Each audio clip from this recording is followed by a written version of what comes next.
How epic did you think that Cybertruck looked with the new accessory at the Lithium event the other day? And seeing Awesome. Elon rolling on it to some metal music, which you love. With the American flag and the Texan flag. Look at that right there. Check it Yeah, out. yeah, Chilling in the yeah, background. Look at yeah, that. It yeah. was really cool. It was really cool. I think it really sort of I think it sends the message a little bit more clearly to maybe those that are not fully aware with what Tesla is and what they do.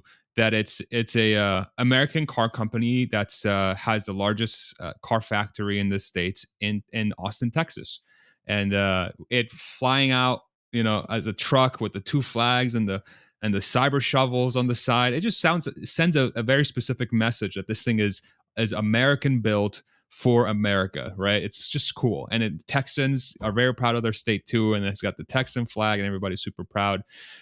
I think it was very very cool. The accessory on the side. Now they did say that accessory was not built by Tesla in house; that it was actually a something that was built for the event. But Tesla will have an in-house accessory team that will offer a bunch of different things, and you can see. I mean, if they trotted it out with that aftermarket piece or whatever you want to call it, in-house accessory with the ability to put tools on the side of the truck, you would think that at the very least there's going to be a third party just ecosystem that's going to appear around this truck that's going to make it super customizable. I believe one of the things that Elon Musk or somebody from Tesla said recently as well is that the Cybertruck will have a lot of different places for third party accessories to be added to the truck so that it is heavily customizable.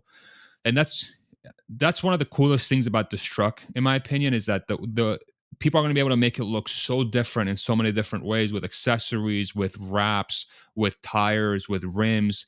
Putting taking out the side view mirrors, putting on new side view mirrors, changing the bumpers and all that stuff. It's just going to be this very fully customizable truck. And the fact that you have so many flat surfaces also allows you to just get real creative with what you want to do. So it's just very, very cool. Very, very cool. And I think one thing that's probably a little bit underrated too is that Corpus Christi, which is where this lithium factory is going, southern eastern tip of Texas.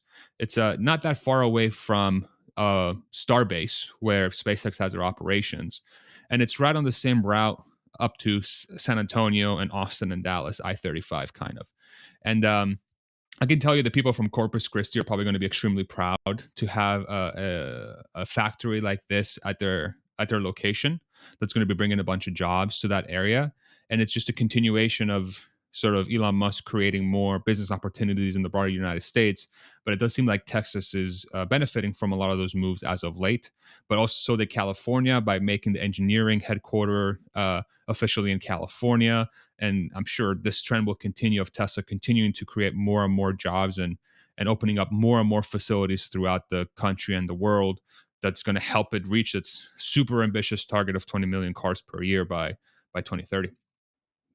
Yeah. I almost wonder if, just going back to accessories, if Cybertruck could almost turn into the Toyota Supra of the noughties, where it's just like this completely customizable beast, in video games and capture the imagination of kids Yeah. and stuff like that. That would be epic, I think. That's a great point. If I remember back to my days of growing up and being obsessed with Gran Turismo, my go-to car has so many: the Honda NSX, or I guess Acura NSX in the states, the Mitsubishi GT, the 3000 GT was another one, the Subaru WRX STI was another one.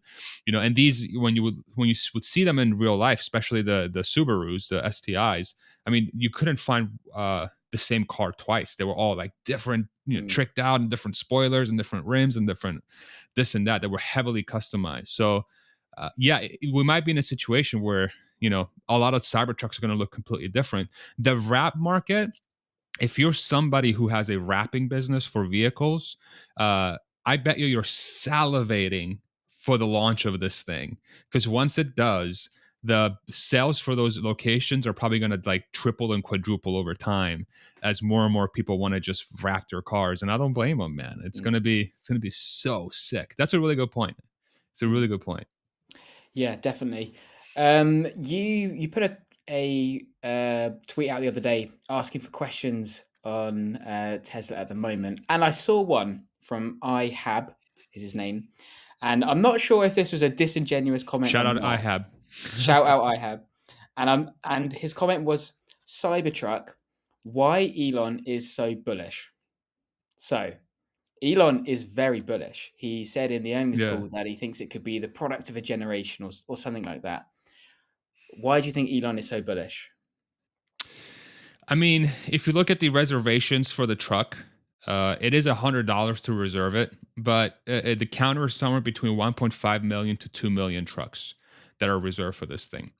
I think the look of it on its own is going to be such a shock to anyone on the road who hasn't seen this thing in person that at the very, very least, it's going to create a ton of chatter around this brand and this truck.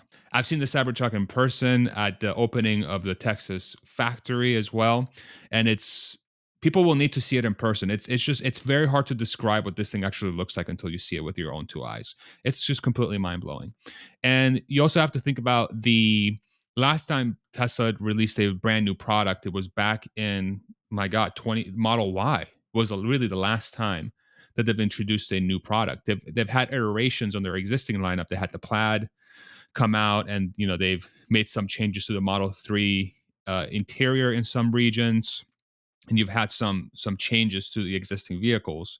But this is a brand new product line for the vehicle segment that's brand new to the market since the Model Y launched in what was it, 2018, around that time. So this is a very it's a very new thing from a company that's doing a lot of really cool things that we're going to get exposed to again for the first time in a quarter's time, really, in about 3 to 6 months, hopefully. Yeah, I don't know why you wouldn't be bullish on the Cybertruck. It has a ton of demand. People either love it or hate it, but that's usually when you're so divisive on a certain thing. It's typically a very good thing because it means that the people that love it will really, really love it, and they will really evangelize the product. And then once people see it in person, this is so underrated. I cannot emphasize enough just how insane this thing looks in person. It's so much bigger than it looks in pictures. The size of it and its presence, it's completely underrated by pictures. You just can't capture it. So you'll see. You'll see once it starts hitting the road, and for about 2 weeks after the first deliveries go live, and it starts appearing in every music video, and everybody's just freaking out at seeing it on the road, and people have their TikToks and their Snapchats and their Instagram reels taking a video of the Cybertruck going down the road, and all these websites and publications on YouTube that review cars are going to be salivating at getting it on their YouTube channel to cover it because it's going to have so much coverage. It's just going to be a snowball. It's going to be a snowball, and an unstoppable snowball that's going to create a lot of hype and excitement. And I'm so excited to get mine. Elon, if you're watching this, bro, just help me out. I live in Austin. I'm right there. Come on. So I think like when I also think about the Cybertruck coming now, I just think this is unbelievable timing for the company. Elon would be, and I'm a massive believer and bull and fanboy of Elon. Okay, he's great, but he'd be the first to admit that at times he's got very lucky with Tesla. Okay, the fact they had a decade to grow in a near zero interest rate environment, for example, Mm, that's lucky. Compare that to some of the other EV startups which are trying to grow at the moment. They don't have that luxury. The fact that they became profitable just before the COVID pandemic and then the mm. recession and all the carnage we've basically had in the past few years, have Tesla just hit the jackpot, dropping the Cybertruck now during a macro downturn with like unlimited demand for what will probably be a really high margin product. That's such a phenomenal question. I think there is a lot of luck involved in a lot of giant successes. I think it's very rare that you have a gigantic success without a string of very lucky things to have happened. On the flip side, you can also say that them starting a car business in 2008 in the middle of a financial crisis was very unlucky. Very unlucky, right? So it's and there's other things that have happened as well in the history of the company that it's on the flip side, but 100%. uh, luck plays into it.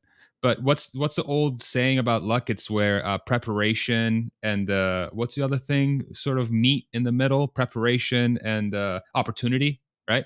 If you're prepared, if you're always prepared and you're always ready to take on and capitalize on an opportunity, and the opportunity presents itself, then your chances of success multiply, probably multiple fold. And The harder you yeah, try, the it's luckier you get. the harder Yeah. you try, the luckier you get. It's just, we're just full of wise sayings nowadays. We're so cliche today.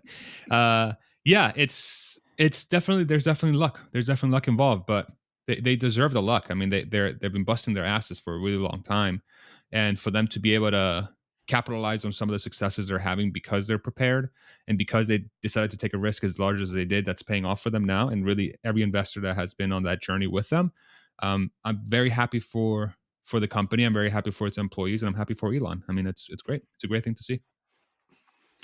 And then going down to, some of the hardcore numbers with Cybertruck, after your conversation with Corey from Monroe, where do you think the margins, the long-term margins for Cybertruck will be sitting? Very good question. I think the FSD piece, the full self-driving piece, will obviously drive a huge portion of that math. I'm still on the camp that 30% margin for the Cybertruck is the floor. I think Cybertruck will be at least, at the very least, a 30% margin product if you remove full self driving, if you buy it at its lowest base capability, like the trim, and Tesla's at ramp, like the fat Giga Texas is ramped. So you say at least 250,000 units per year. I think if you have that combination, I can't see the margins being less than 30, because you have something that is built to be built as efficiently as humanly possible, much less harnesses, much less processes, more straightforward processes for putting the castings together. Everything is basically freaking casted on that truck. So all these things together should make the truck very easy to build in relation to maybe old styles of making a pickup truck, like say an F-150 or a Silverado or things like that, that are basically body on frame. And all these things together, plus the demand it's going to have from the customer base, again, 1.5 to 2 million people reserving the truck, should allow Tesla to command really high prices, especially at the beginning. Now, as they get to say maybe a million trucks a year, matching the F Series volume from Ford, and you have other competitors that come out and have a similar level of demand for their vehicles, especially for pickup trucks in the new EV world, then maybe you'll start seeing those margins go down. But that's where full self driving could take over and be like, well, I'm here now. Guess what? You can let this truck drive itself around. You don't even have to worry about it. So yeah, I think 30%, I believe, and this is just back of the napkin math and it's not scientific. 30% is the floor, but once it's launched and we start getting those earnings reports from Tesla and we get some better guidance, then we'll know for sure where the truck's headed.